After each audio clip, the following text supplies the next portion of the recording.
Hi. നീറ്റിൽ mark കുറഞ്ഞു പോയ കുട്ടികളോടാണ്. നിങ്ങളുടെ ലൈഫിലെ ഏറ്റവും വലിയൊരു റിയാലിറ്റി പറഞ്ഞു തരാനാണ് കേട്ടോ ഈ വീഡിയോ. നോക്കൂ, എക്സാം നല്ല ടഫായിരുന്നു അല്ലേ? നിങ്ങൾ വിചാരിച്ച പോലെ നിങ്ങൾക്ക് എഴുതാൻ പറ്റിയിട്ടുണ്ടാവില്ല. പക്ഷേ ഈ ഒരു മൊമെൻറ്റിൽ, ഈ ഒരു പോയിന്റിൽ മാർക്ക് കുറഞ്ഞതിനേക്കാളൊക്കെ നിങ്ങളെ സങ്കടപ്പെടുത്തുന്ന, പ്രയാസപ്പെടുന്ന ഒരു പ്രശ്നം എന്താണെന്ന് ഞാൻ പറയട്ടെ. അത് നാളെ മുതൽ പലവിധ ചോദ്യങ്ങളായിട്ട് വരുന്ന നാട്ടുകാർ, കുടുംബക്കാർ, നാട്ടിലെ അമ്മാവന്മാർ ഇവരോടൊക്കെ എന്ത് പറയുന്നുള്ളതായിരിക്കും അല്ലേ? നമുക്ക് ഞാനൊരു കാര്യം പറയാം.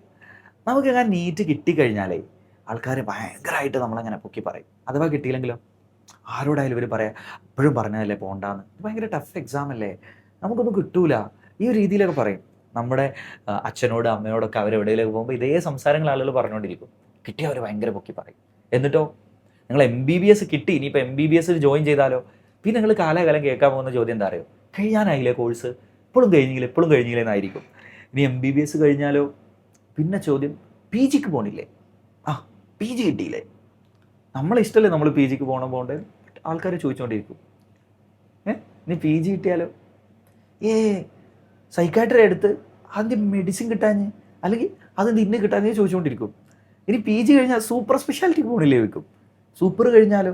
വലിയ ഹോസ്പിറ്റലിൽ നിന്നും പ്രാക്ടീസ് ആയില്ലേ ചോദിക്കും. സോ ഗൈസ് ലുക്ക്, ആൾക്കാർ ഇത് ചോദിച്ചുകൊണ്ടേയിരിക്കും. നിങ്ങൾ നല്ലൊരു ഡ്രസ്സ് ഇട്ടാൽ അവനത് ഭയങ്കര സ്റ്റൈലാക്കിയാണെന്ന് പറയും.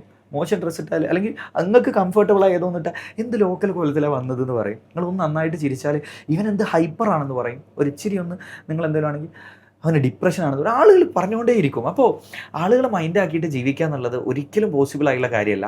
അതുകൊണ്ട് നിങ്ങളോട് നാളെ മുതൽ റാങ്കിനെ കുറിച്ചും മാർക്കിനെ കുറിച്ചൊക്കെ ചോദ്യങ്ങളുമായി വന്ന് നിങ്ങളെ പുച്ഛിക്കാൻ ആരെങ്കിലും നിൽക്കുന്നുണ്ടെങ്കിൽ തിരിച്ചൊരു ചോദ്യം ചോദിക്കുക. എന്താ ചോദിക്കേണ്ടത്?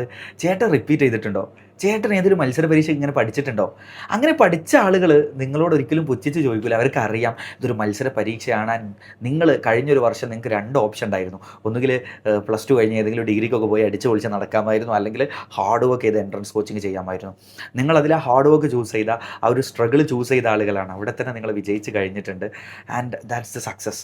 ഓക്കെ, നിങ്ങൾ കഴിഞ്ഞൊരു വർഷം കൊണ്ട് ഒരുപാട് അടിപൊളി മനുഷ്യന്മാരായിട്ട് മാറിയിട്ടുണ്ട്. അപ്പോൾ ബാക്കി ആൾക്കാരെ മൈൻഡാക്കാൻ എന്നാലേ ഒരു കാലത്തും നമ്മൾ ഹാപ്പി ആവില്ല. So never mind them. നന്നായി ആലോചിക്കുക, റിപ്പീറ്റ് ചെയ്യണോ അല്ലെങ്കിൽ അടുത്ത വേറെ ഏതൊരു ഡിഗ്രിക്ക് പോകണമെന്നൊക്കെ. It's up to you. All the best.